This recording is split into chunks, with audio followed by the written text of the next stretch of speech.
और हमने बिछना में एक केस डाला है, क्रिमिनल कंप्लेंट, इन दोनों वुमेंस की तरफ से। एक का नाम है सोनाली वर्मा, दूसरी का नाम है सुषमा वर्मा। इन दोनों ने जो मुकदमा डाला है, कंप्लेंट डाली है, वो डाला है मनोहर लाल खिलाफ वर्जी अफसर के ख़िलाफ़, राजन शर्मा के ख़िलाफ़, सतीश भारती के ख़िलाफ़, नारायण दत्त के ख़िलाफ़ और अनिराध शर्मा के ख़िलाफ़। तो ये कंप्लेंट क्यों डाली गई? पिछले दिनों में आपने देखा कि काफ़ी दिनों से ये चर्चा चल रही थी कि इनका जो रिहायशी मकान है उसको रोज़ जेसीबी चली जाती थी, गिरा दो। कभी एक चराए में आवाज़ उठती है, कभी दूसरे चराए में आवाज़ उठती है कि इनको गिरा दो। तो मैं आज आपको थोड़ी सी इसकी बैकग्राउंड, क्योंकि ये भी बेटियां हैं, इनको भी शायद सारा रिकॉर्ड इनके पास नहीं होगा, तो मैंने पूरा रिकॉर्ड इनका छानबीन किया है। छानबीन करने के बाद मुझे ये पता चला कि सबसे पहला फ़ैसला जो इनका हुआ, सबसे पहला फ़ैसला वो मैं लाया हूँ आप लोगों के लिए। ये फ़ैसला है स्पेशल ट्राइब्यूनल का। ये देखिए आप, ये वो स्पेशल ट्राइब्यूनल का फ़ैसला है 8/8/2016 का। 2016, 5 साल हो गए इस फैसले को। तो इस फैसले में जो ट्राइब्यूनल का मेंबर था वो जुडिशल अफसर होता है हमारा, सेशन जज रैंक का। उन्होंने क्या फ़ैसला किया, बड़ा लंबा चौड़ा फ़ैसला है।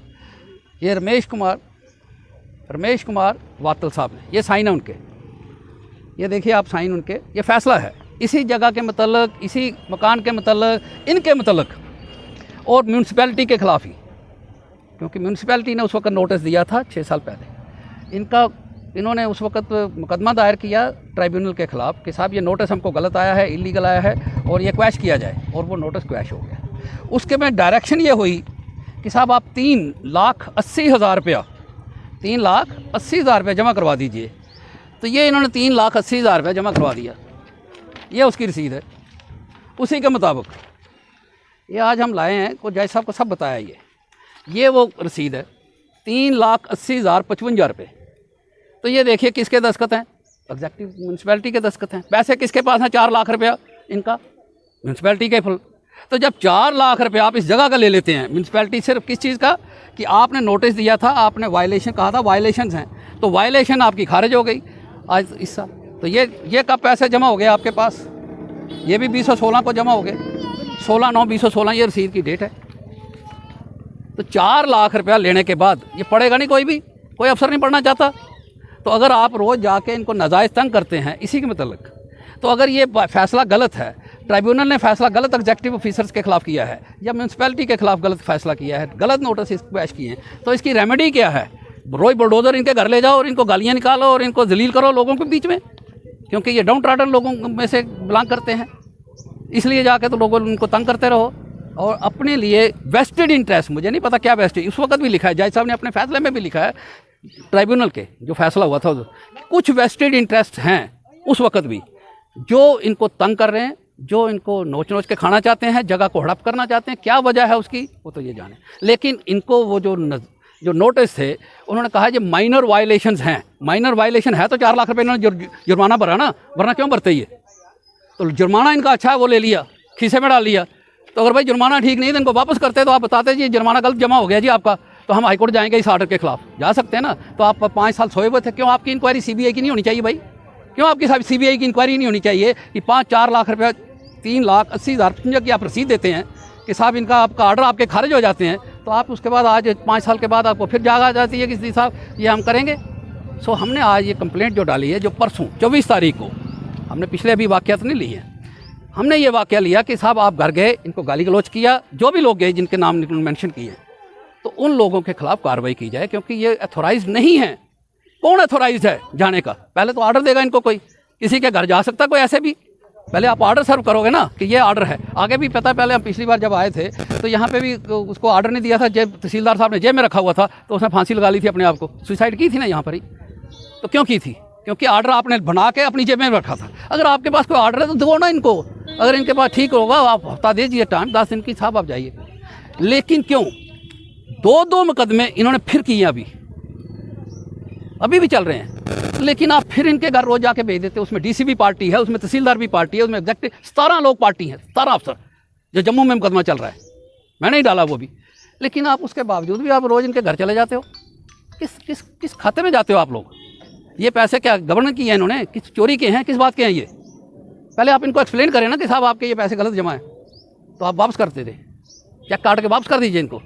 वो फाइलें आप पुरानी नहीं देख रहे हैं। आज आपका दिल करता है, कल और रूलिंग पार्टी आ जाएगी तो दूसरी चीज़ शुरू हो जाएगी। मैं किसी पार्टी का भी नाम नहीं ले रहा हूँ, लेकिन वेस्टेड इंटरेस्ट जो हैं वो अपने हद तक ही रखने चाहिए। जहाँ कोर्टों में मामले हों, जहाँ लीगल मामले हों, जहाँ पे मुकदमे कोर्टों में चल रहे हों, वहाँ पे ये बातें नहीं चलती हैं कि आप जेसी वालों को बुलाओगे, ड्राइवर को बुलाओगे, चल पड़ोगे जहाँ आपका दिल करेगा। आर्बिट्रेरीनेस थोड़ी है कोई। अभी कोई ऐसी कोई जमहूरियत थोड़ी आ गई है कि साहब आपकी ख़त्म हो गई और डिक्टेटरशिप शुरू हो गई, जहाँ मर्जी जेसी पे मेरा ड्राइवर है, मेरा सब कुछ है, लेके चल पड़ो। ऐसा थोड़ी होता है कोई। किसी सिस्टम के तहत हम लीगली चल रहे हैं। तो जब लीगल सिस्टम है एक, ये फैसले मैं आपको दिखा रहा हूँ, या तो गलत हैं, पैसे इन्होंने नहीं जमा कराए, ये जाली रसीदें हैं, तो इनके खिलाफ एक्शन लो। तो ये अगर आपने पैसे हड़प कर लिए हैं, जमा कर लिए हैं, इस्तेमाल कर दिए हैं, इनके 5 साल से कर रहे हो आप लोग, तो आज फिर कहाँ पे ये बात बैठती है कि साहब ये इन्होंने कोई गैर कानूनी काम किया है या इलीगल किया है या स्ट्रक्चर गलत चढ़ा दिया। स्ट्रक्चर सब कोर्ट ने वैलिड कर दिए हैं। गलत भी वैलिड होते हैं, जम्मू में भी रोज़ होते हैं, रोज़ हम करवाते हैं। तो जहाँ नहीं होता है वहाँ डिमॉलिश हो जाता है। तो जहाँ होता है तो ये 5 साल पहले जो हो चुका है, कोई जेडीए की जगह थोड़ी है कोई। दूसरी बात, आप सबको कॉमन सेंस, आप जो मुकदमे कभी ज़िंदगी में भी कोर्ट 12 साल के बाद वैसे भी एडवर्स पोजीशन हो जाता है। ये लोगों को मालूम है कि नहीं कि 12 साल के बाद मैं अगर आपकी ज़मीन पर कब्जा काबज हूँ सिर्फ, तभी मैं मालकाना हक है मेरा। तो आप कैसे बुलडोज़र लेके जा सकते हो? पहले आप इनको पूछोगे ना, भाई साहब ये जगह जो है ये इसमें आपका मालकाना हक कैसे है। आप पूछते नहीं हो, रोज़ शाम को चल पड़ते हो, जेसीबी ली, यहाँ चौराहे पे इनको तंग किया, वहाँ तंग किया। क्योंकि तो हमने ये सारे ऑफेंसेस, एक तो 354 का हमने ऑफेंस डाला है, एक हमने डाला है कि अट्रॉसिटी जो एक्ट बना है, स्पेशल एक्ट कि डाउन ट्रॉडन पीपल्स को जो आप नहीं तंग कर सकते हैं, और उसके लिए एक सेपरेट प्रोविजंस है, स्पेशल कोर्टें होती हैं। तो आज हमने ये कंप्लेंट डाली है कि भाई साहब आप एफआईआर क्यों नहीं रजिस्टर कर रहे। आपको एसएचओ साहब को हमने कंप्लेंट दी, उन्होंने कुछ नहीं किया। फिर एसएसपी साहब को दी, उन्होंने भी कुछ नहीं किया। तो फिर आइंदा फिर क्या लास्ट रिजॉर्ट रह जाता है इन लोगों के पास, वुमेंस के पास। एक तरफ तो कहते हैं एम्पावरमेंट करो, तो दूसरा इनको आप गालियाँ निकालते हो, जेसीबी लेके जाते हो। भाई कोर्टों में होते हैं ना मुकदमे, तो आप कोर्ट में लड़िए, ये कर सकते हैं। मैं थोड़ी कहता हूँ नहीं कर सकते आप, लेकिन जो 6 साल पहले फैसला हो गया है भैया, वो ओपन कैसे करवाओगे? उसके लिए भी तो रास्ता होता है कोई। कंडोनेशन ऑफ डिले मांगनी पड़ती है, कितनी देर के अंदर अपील होती है कि आप जब भी सोए वो उठोगे, रास्ते में चलोगे, आप डीसी साहब के यहाँ पे आपके तहसीलदार के ताला लगा दोगे तो एक्शन नहीं लेगी पुलिस। मैं सब अखबारों में पढ़ रहा था, मैंने कटिंग लगाई है, यहाँ भी लगाई है, जय साहब के पास भी पेश की है। भाई साहब आप आते हो, तहसीलदार पे प्रेशर डालते हो, उसके कमरे को ताला बंद कर देते हो, और आप पे पर्चा नहीं लगता है। आप उन लोगों को रोक रहे हो, आप रॉन्गफुल कन्फाइनमेंट कर रहे हो, आप उनको काम नहीं करने से रोक रहे हो। तो आप पे ये कोई तरीकाकार होता है किसी अफसर का या किसी भी बंदे का? ये तरीका तो नहीं है ना। तरीका ये है कि आपके पास फाइलें पड़ी हुई हैं, आप रीओपन कर सकते थे, आपने वो किया नहीं, तो वो पर्चा नहीं लगाया पुलिस ने। उसके लिए भी इनको मैंने कहा है कि रास्ता ये होता है कि आप लेफ्टिनेंट गवर्नर को लिखिए कि इन्होंने गिरफ्तार किया था, यहाँ पे सब कुछ किया था, तहसीलदार का क्यों पर्चा इस वक्त 353 का नहीं लगा? इन पे 353 का पर्चा लगा दिया उन्होंने। जिस बंदे का सिर नहीं, पैर नहीं, जिसके पास कोई अथॉरिटी नहीं किसी के घर जाने की, उनके खिलाफ, औरतों के खिलाफ 353 का पर्चा, तिलकराज जी के खिलाफ 353 का पर्चा। लेकिन जो लोग यहाँ आते हैं, अफसर का गिराव करते हैं, ताला लगाते हैं, बंद करते हैं, थ्रेट करते हैं। मैंने तो यहाँ तक इन्होंने मुझे वीडियो भेजी जहाँ मैंने ये सुना कत्लो गारत हो जाएगी, और अभी तक पीएसए नहीं लगा। मैं हैरान हूँ कि ऐसे लोगों पर पीएसए क्यों नहीं लगा। आपको ऐसे थ्रेट मार देंगे, यहाँ पे पीएसए ये लगा दो। इतनी अनारकी हो गई है कि भाई साहब आप कहीं भी एक सिविल आदमी को कह दोगे कि इनका कत्ल गारत हो जाएगी। क्यों कत्ल गारत हो जाएगी? किस बात के लिए? कोई वजह भी होनी चाहिए कि नहीं। भाई अगले ने 4 लाख रुपये जमा कराया हुआ है, पता आपको कुछ है नहीं है, आप छड़ी इधर लीडरी मारते हो। पहले फाइलें तो पढ़ो। इनके पास आर्डर्स हैं, इनको पास कोर्टों में गए हुए हैं, इन्होंने कोई गैरकानूनी काम किया। और गैरकानूनी काम किया है तो कोर्ट ने लिख दिया, लीगलाइज कर दिया हमने सारा कुछ। जब लीगलाइज हो जाए इलीगल चीज़ भी, आप गांधीनगर देखिए, सारा लाटेड है, ये सारा रेजिडेंशियल पर्पज़ के लिए बना था, कमर्शियल हो गया सारा। बड़े बड़े हाई कोर्टों ने भी आर्डर पास किया, आज तक डिमॉलिश नहीं हुआ कोई भी। हुआ कोई? क्यों नहीं हुआ? क्यों नहीं डिमॉलिश हुआ? कोर्टों ने भी कोशिश की, सब ने कोशिश की। क्यों? क्योंकि इस वक्त ट्रेंड ही ऐसा है, इस वक्त हालात ही ऐसे हैं कि साहब वो सारा ही बन चुका है। तो आप क्या सब ला क्या कहता है, कभी कभी मोल्ड किया जाता है रिलीफ को मोल्ड कर देती है कोर्ट कि ठीक है, अगर ये बन गया है किसी वक्त तो ठीक है, इसको हम रेगुलराइज कर देते हैं, फीस ले सकते हैं, कमर्शियल फीस ले सकते हैं, नक्शे की फीस ले सकते हैं, वो आप पेनल्टीज डाल सकते हैं। जैसे इनको क्या छोटी बिछड़ा छोटी सी जगह है, 4 लाख रुपये आपने ले लिया, 3,80,55 रुपये रसीद काट के दे दी, तो अभी ये कम है पैसे।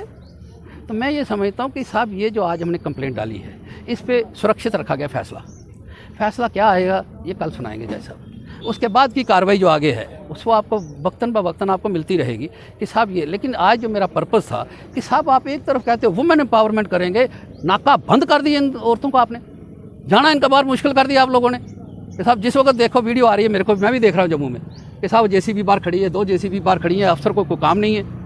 ऐसे थोड़ा होता है कोई, भाई कोर्टों में मुकदमे जाके लड़िए, स्टे विकेट कराइए, जो करना करिए, लेकिन आप थ्रेट करके कर रहे हैं तहसीलदार साहब अगर सुबह तक नहीं जाके काम करेंगे हम आपके खिलाफ घिराव करेंगे। ये किसी ने कहा, आपने वीडियो रिकॉर्डिंग की, आप सबके पास होगी सोशल मीडिया में कि साहब इनका कत्ल गारत कर देंगे, लाशों के ढेर लग जाएंगे। किसकी लाश का ढेर लगेगा? इन औरतों का? किसकी लाश का? कोई पाकिस्तान के साथ हमला करना है?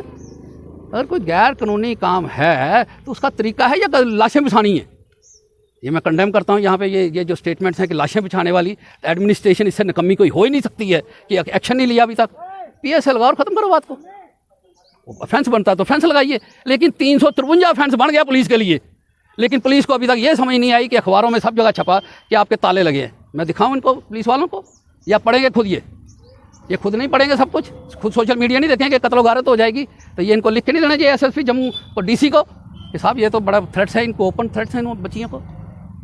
नहीं, ऐसे थ्रेट्स होती हैं, ऐसे ला के मसले हल होते हैं, ऐसे आप लोग खाली कराते हैं जगह। किसी को भी कोई शिकायत है, मैं आपको बताऊं, इसमें इसी फैसले में जो लिखा है, जज साहब ने ये लिखा है कि सारे मैंने कमिश्नर अपॉइंट किया, वातल साहब ने कमिश्नर अपॉइंट किया, वो मौका पर गया, बिश्ना इनके घर भी गया, सब लोगों के स्टेटमेंट रिकॉर्ड किए, वो स्टेटमेंट जाके जमा हुए वहाँ पे, ये सब लिखा है।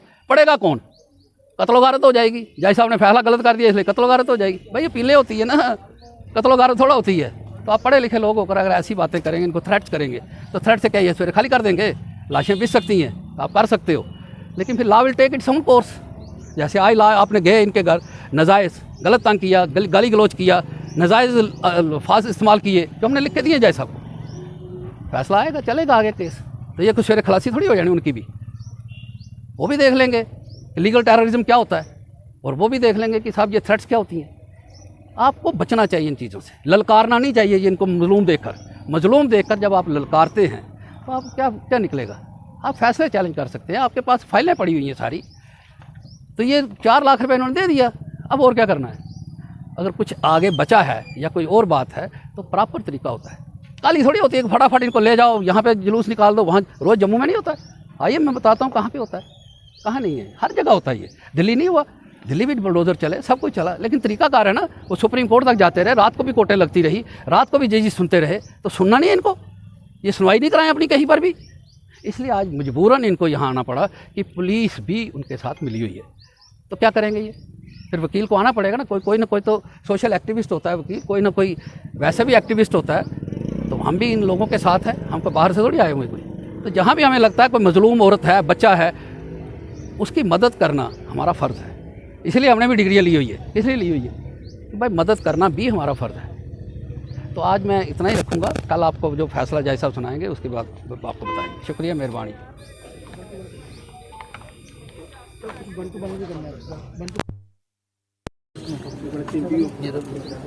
हो गया